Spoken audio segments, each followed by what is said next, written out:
যাদের কারণে আমরা আল্লাহর আইন মানতে পারছি না, সমাজে প্রতিষ্ঠিত অন্য যত রব, অন্য যত খোদা বসে আছে, এই নেতৃত্ব কর্তৃত্ব আইন প্রণয়নকারী জায়গা থেকে তাদেরকে সরিয়ে এখানে আল্লাহর আইন আর সৎ নেতৃত্ব কায়েম না করলে জীবনের সর্বস্তরে আল্লাহকে রব বানা আর রসুলকে নেতা মারা সম্ভব হয় না।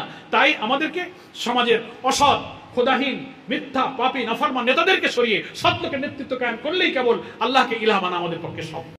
আসসালামু আলাইকুম দর্শক, বাংলাদেশ জামাত ইসলামের ঢাকা দক্ষিণ মহানগরীর পক্ষ থেকে রোকন প্রার্থীদেরকে নিয়ে একটি শিক্ষা শিবিরের আয়োজন করা হয়েছে।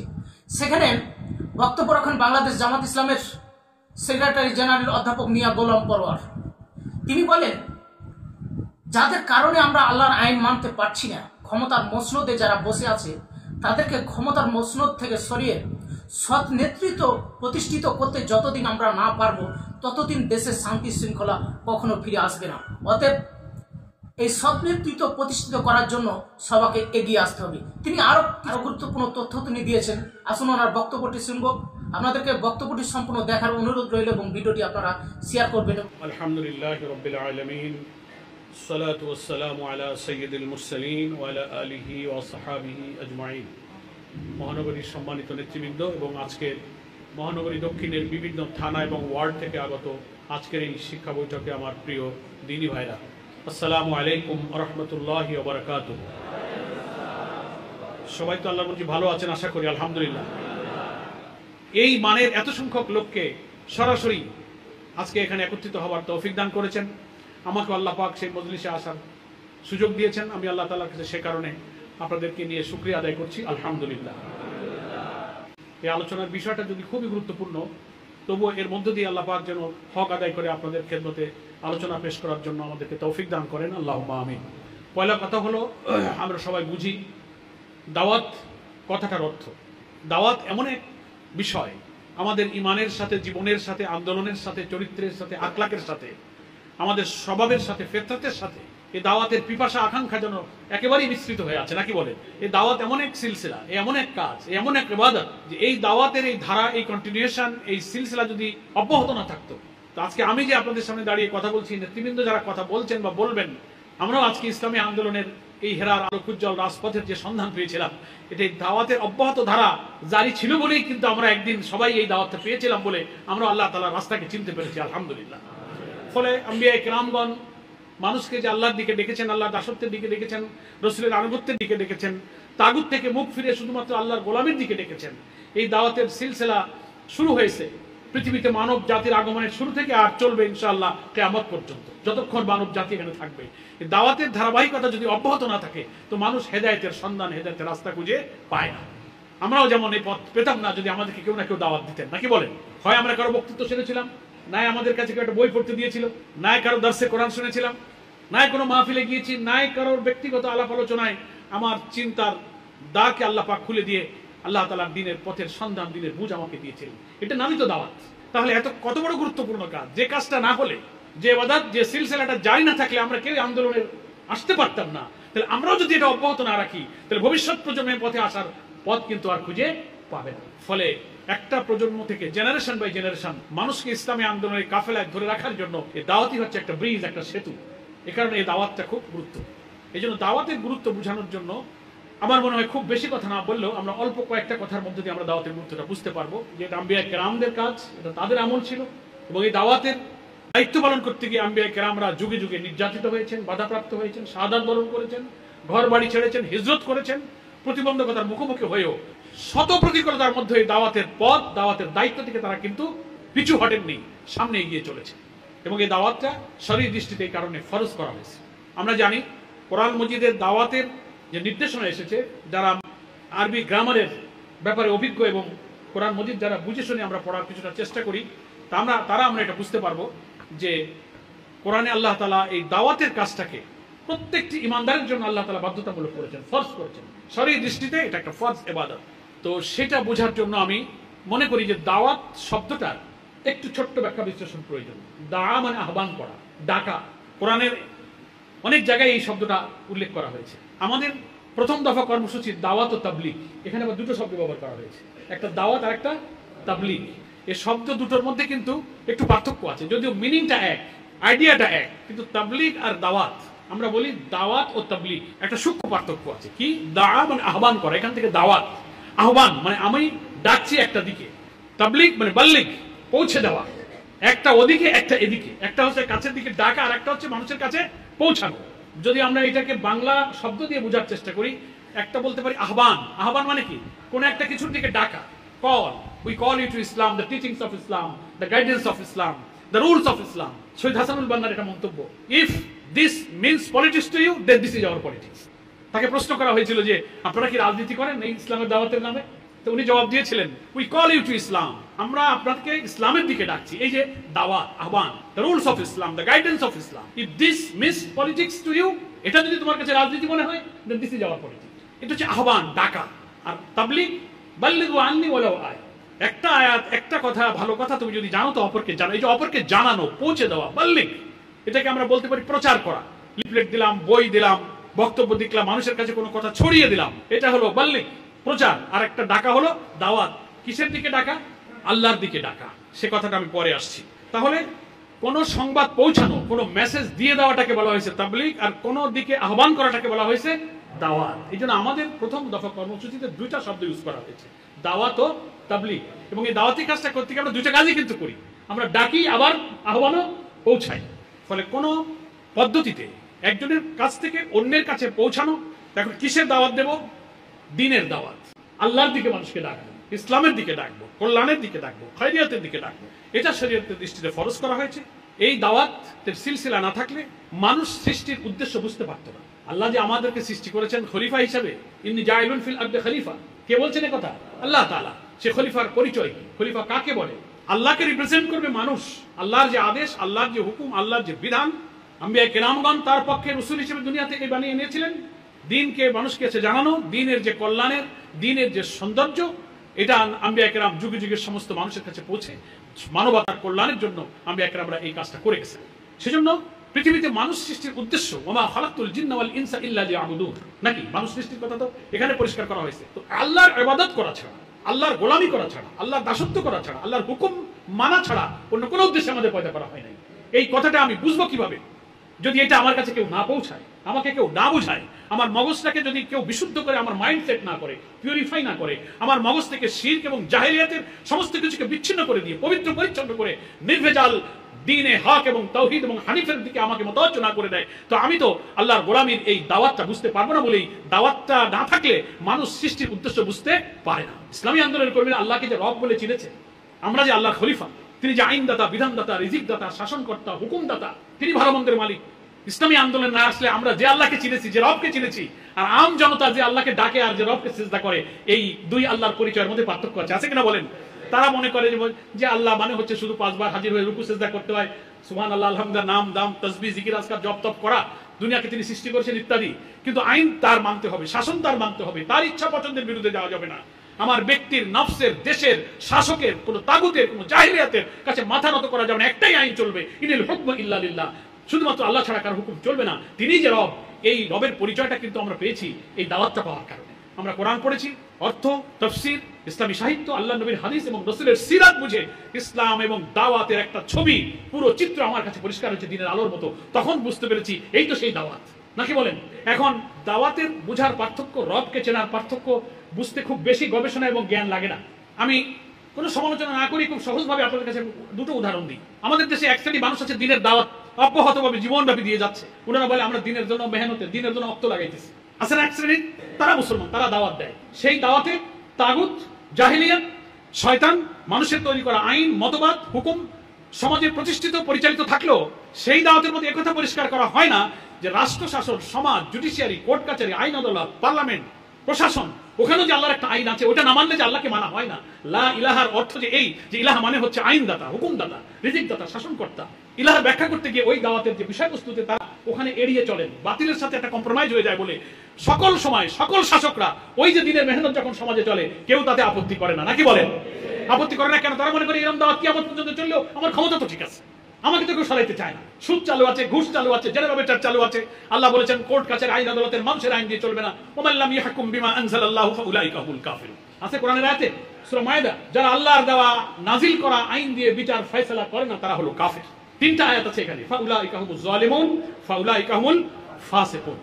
তারা দেখছে না এই দেশে তো আল্লাহর আইন ছাড়া মানুষের আইন দিয়ে সব চলে, ওই বিচার ব্যবস্থার বিরুদ্ধে, ওই শাসন ব্যবস্থার বিরুদ্ধে তো দাওয়াতের মধ্যে কোনো কথা নাই।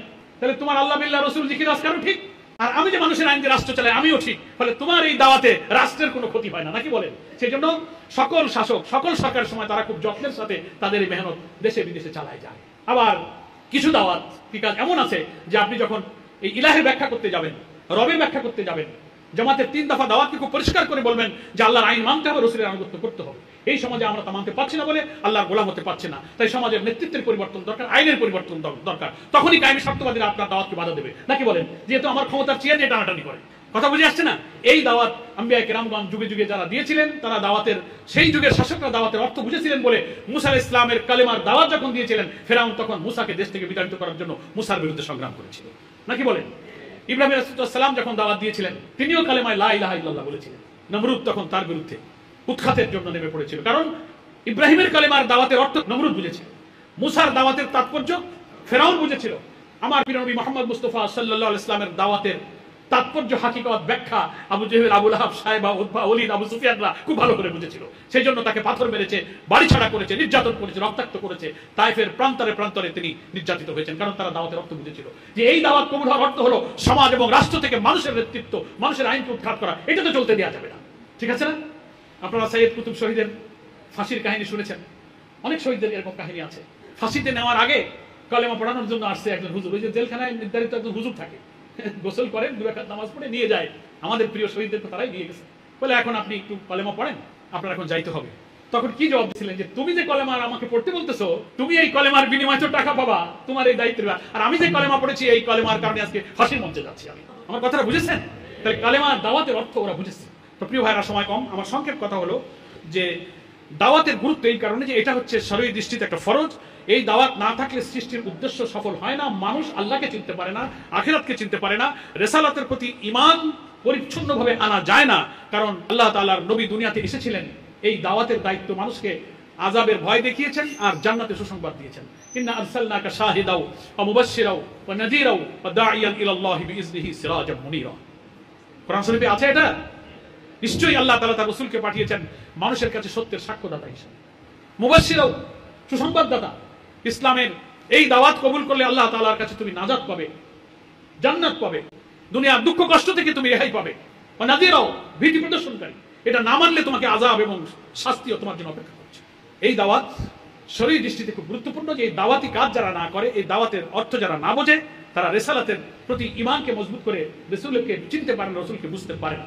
তাহলে আমরা দাওয়াতের যে বিষয়বস্তু বলেছি, সে দাওয়াতের বিষয়বস্তুটা কি, যেটা আমাদের জামাত ইসলামের গঠনতন্ত্রে পরিষ্কার করে বলা আছে, আমাদের আকীদা, আমার যে দাওয়াতটা দিই সেই দাওয়াতটা হচ্ছে লা ইলাহা ইল্লাল্লাহু মুহাম্মাদুর রাসূলুল্লাহ সাল্লাল্লাহু আলাইহি ওয়াসাল্লাম। আল্লাহ ছাড়া কোনো ইলাহা নাই, মাবুদ নাই। দেখেন, ইলাহ শব্দের অর্থ নিয়ে আমাদের সমাজের মধ্যে বিভ্রান্তি আছে। ইলাহ একটা আরবি শব্দ, এর মধ্যেই তো বিপ্লবের বারুদ, বিপ্লবের আগুন ইলাহ শব্দের মধ্যে। বুঝে শুনে যে আল্লাহকে ইলাহ বলবে, সে তো জন্ম থেকে সমস্ত রাষ্ট্র, সরকার, সমাজ, পার্লামেন্ট নেতৃত্বের বিরুদ্ধে বিদ্রোহ করবে। There is no leader, there is no government, there is no parliament, there is no supreme power illallah, একমাত্র আল্লাহ ছাড়া। তাহলে তিনি আজন্ম বিদ্রোহী, যিনি বুঝে শুনে কলেমা পড়বেন। যুগে যুগে আম্বিয়া কেরামরা বুঝে শুনে কলেমা পড়েছিলেন, আর শাসকরা এই কলেমার অর্থ বুঝেছিলেন বলে তারা কিন্তু এই কলেমার তাৎপর্য বুঝেছিলেন। এখন সুকৌশলে আমাদের মধ্যে ইলাহার অর্থ করা হচ্ছে কি, আমরা স্কুলেও পড়েছি দিনিয়াত, ইসলামিয়াত বইতে, লা ইলাহার অর্থ বলা হচ্ছে নেই কোনো মাবুদ আল্লাহ ছাড়া। তা মাবুদও কিন্তু আরেকটা আরবি শব্দ, নাকি? মাবুদ আরেকটা আরবি শব্দ। তো একটা আরবি শব্দের বাংলা তর্জমায় যদি আরেকটা আরবি শব্দ যদি আপনি করেন, তার মূল তাৎপর্য লুকানো থাকে এই উপাস্য, যাকে সেজদা করা যায়, পূজা উপাসনা করা যায়, সম্মান করা যায়, শ্রদ্ধা করা যায়, এমন একটা পূজনীয় উপাস্য, একটা সত্তাকে বোঝায়। কিন্তু আপনি যদি আইনদাতা, রিজিকদাতা, সৃষ্টিকর্তা, বিধানদাতা, হুকুমদাতা মনে করেন, তাইলে তো বিরাট ব্যাপার। এই জন্য ইলাহ শব্দের ব্যাখ্যার মধ্যে কিন্তু মূল দাওয়াতের কনসেপশনটা কিন্তু লুকানো আছে। 3টা ধাপে এই দাওয়াতকে, যার কাছে আমরা দাওয়াত দিতে যাই তার কাছে ক্লিয়ার করার জন্য 3টা ধাপে দাওয়াতটাকে ব্যাখ্যা করা হয়েছে। প্রথমে আমরা কি বলি, প্রথম পার্ট 3 দফা দাওয়াত বলি না আমরা? কয় দফা বলি?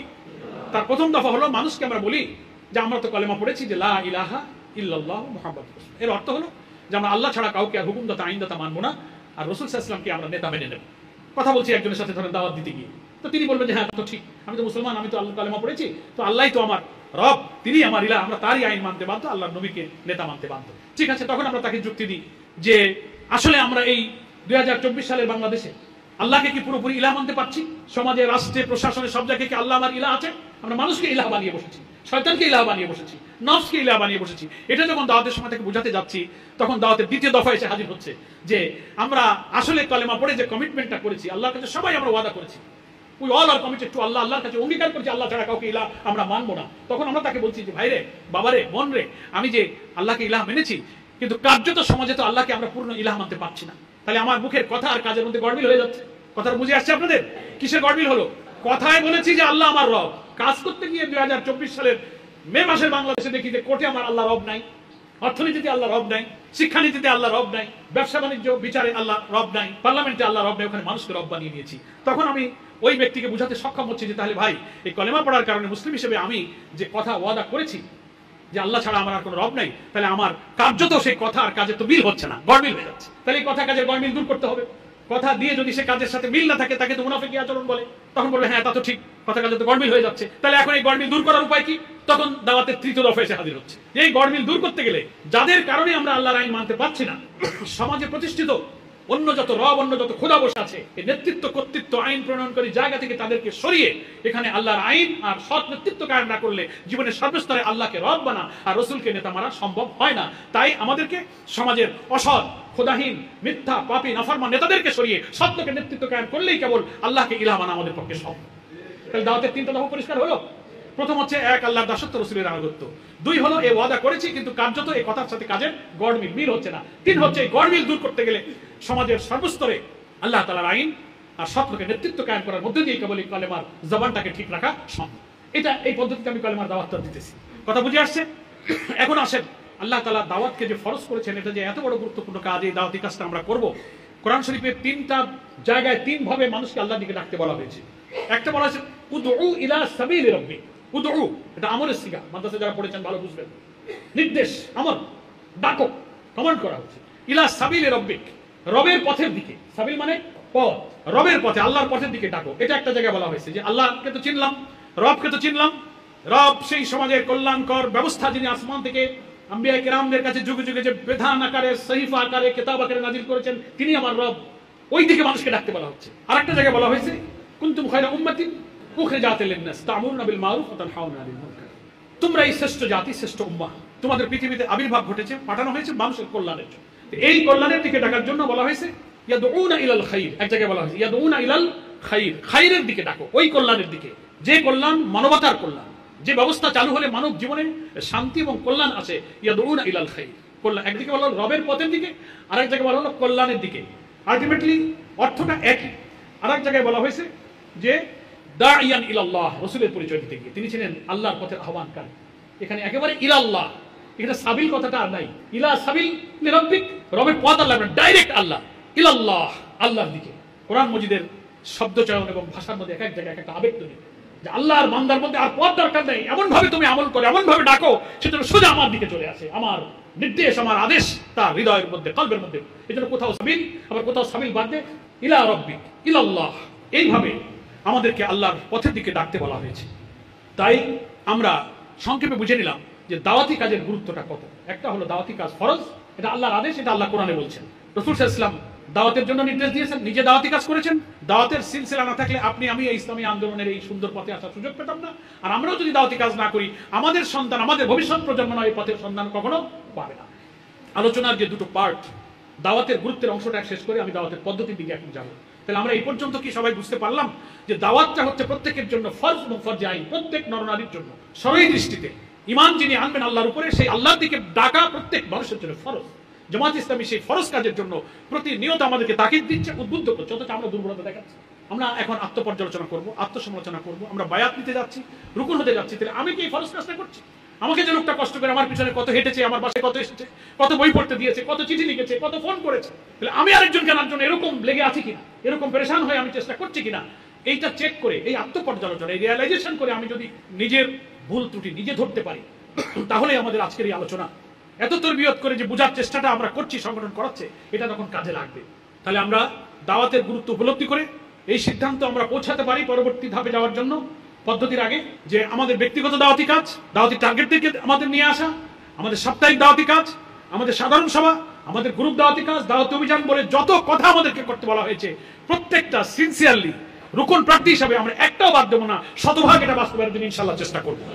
তাহলেই দাওয়াতের ফরজটা আমাদের আদায় হবে এবং মানুষকে কল্যাণের দিকে ডাকবো, আবেগময় হয়ে উঠবেন। সূরা হাদীদের মধ্যে আল্লাহ তাআলা যে ভাষায় নবী রাসূলদের দায়িত্বের কথা বলতে গিয়ে একটি কল্যাণময় সমাজ গঠনের জন্য নবীরা কি দাওয়াত নিয়ে এসেছিলেন কিভাবে তিনি চমৎকারভাবে বলেছেন, লাকাদ আরসালনা রুসুলানা বিল বায়িনাতি ওয়া আনজালনা মাআহুমুল কিতাবা ওয়াল মিজানা লিয়াকুমা আন-নাসু বিল কিসত ওয়া আনজালনাল হাদীদ ফি বাসুন শাদীদ ওয়া মানাফিউ লিন-নাস।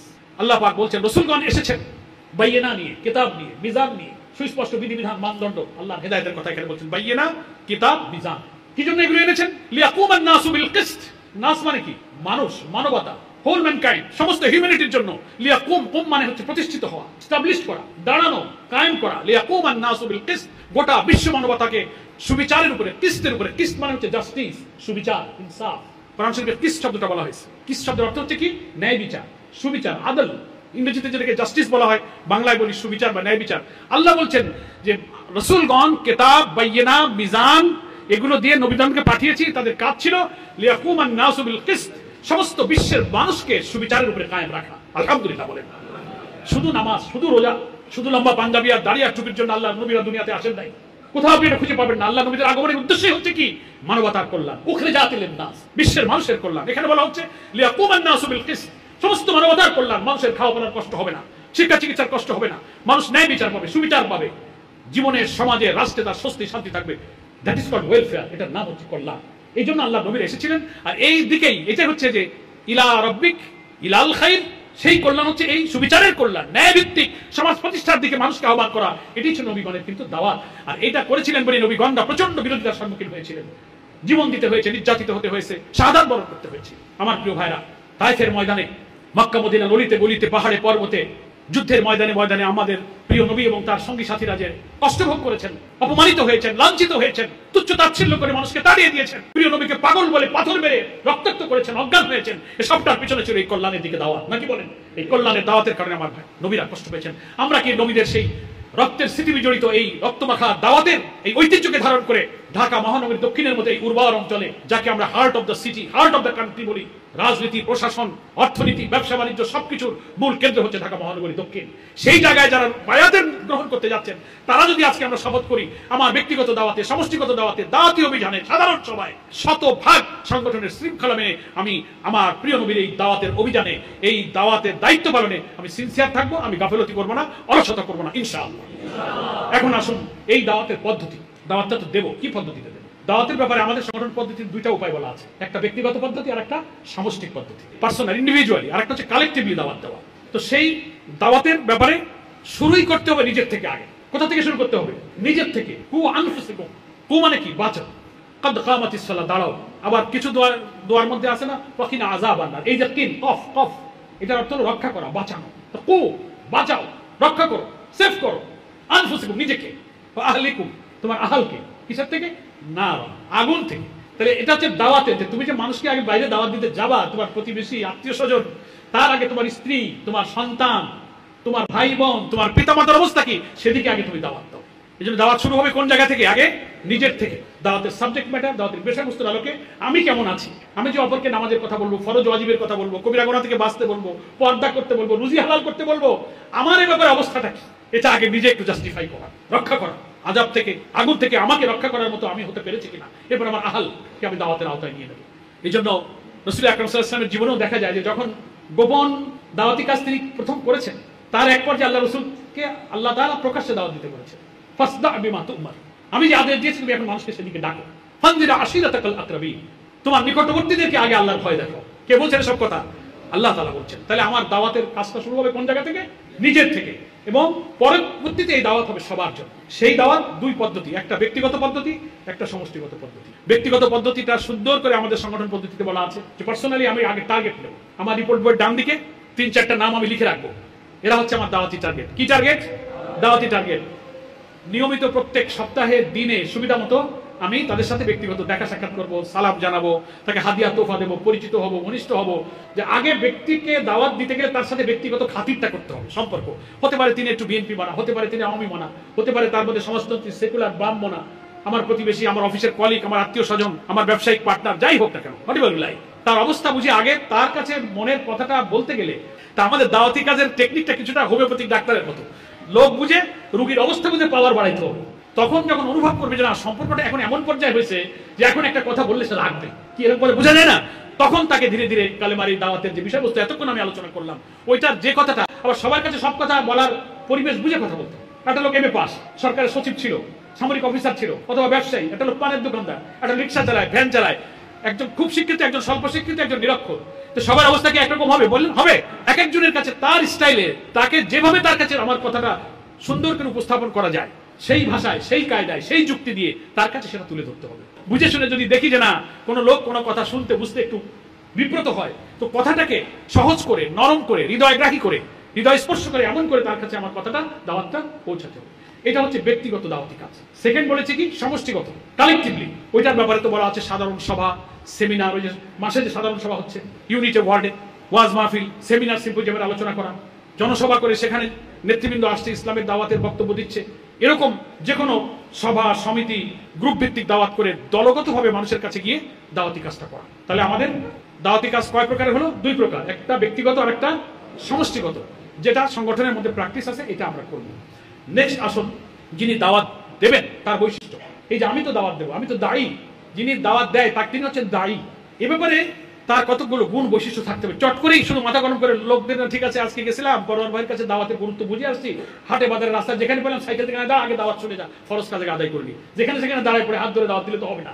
স্থান, কাল, পাত্র, মন, মেজাজ বুঝে দাওয়াত দিত। একটা লোক ডাক্তারের কাছে যাইতেছে সাইকেল চালায় মায়ের ওষুধ আনতে, আপনি তার থামায় রাস্তায় দাঁড় করে দাওয়াত দিলে সেই দাওয়াতের আসর হবে না।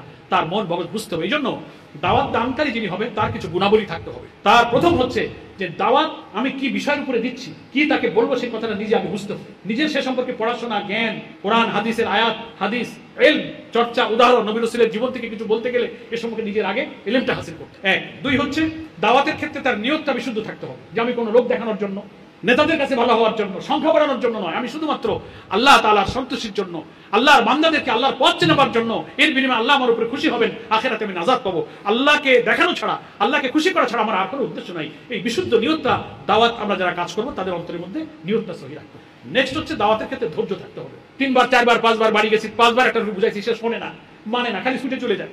বারবার তার কাছে যাওয়া এবং ধৈর্য ধরা, তার জন্য দোয়া করা, তার জন্য দোয়া করা এবং ধৈর্যের সাথে দাওয়াতি কাজ করা।